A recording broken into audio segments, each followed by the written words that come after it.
తిరుమలలో శ్రీ వెంకటేశ్వర స్వామి ఆలయమైన ఆనంద నిలయం మీద ఉత్తర వాయువ్య దిశగా పైన ఉండే వెంకటేశ్వర స్వామి వారి మూర్తిని విమాన వెంకటేశ్వరుడు అని అంటారు.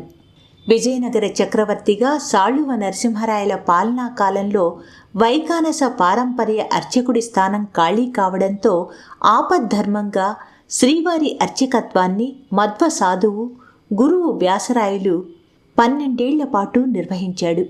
ఆ కాలంలోనే వ్యాసరాయలు ఆనంద నిలయం విమానంపై ఉన్న శ్రీనివాసుని విగ్రహానికి ప్రాణ ప్రతిష్ఠ చేసి దాన్నే విమాన వెంకటేశ్వరుడిగా ప్రచారానికి తీసుకుని వచ్చాడు.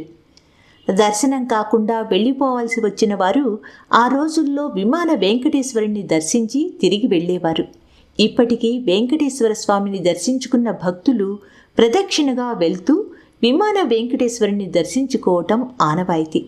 1982లో ఆనంద నిలయ విమానం బంగారు పూత పూస్తున్నప్పుడు విమాన వెంకటేశ్వరుణ్ణి గుర్తుపట్టడానికి వెండి మకర తోరణం పెట్టించి బాణం గుర్తుతో సూచించారు. విమాన వెంకటేశ్వరుడి ఎదుటే నిత్యం వేదపారాయణం చేయటం, స్వామిని దర్శించుకోవటానికి కానీ ఆలయం వారు నియమించటం వల్ల కానీ వచ్చిన మధ్వ పండితులు విమాన వెంకటేశ్వరుడి ఎదుటే కూర్చొని పారాయణలు చేయటం సంప్రదాయం. అయితే తిరుమలలో ఏకమూర్తి ఆరాధనా విధానం ఉండడంతో ఈ విగ్రహానికి ఇతర దేవతామూర్తులకు లాగానే శ్రీ వెంకటేశ్వర స్వామి మూల విరాట్టుకు నివేదించిన ప్రసాదాన్నే తిరిగి నివేదిస్తూ ఉంటారు.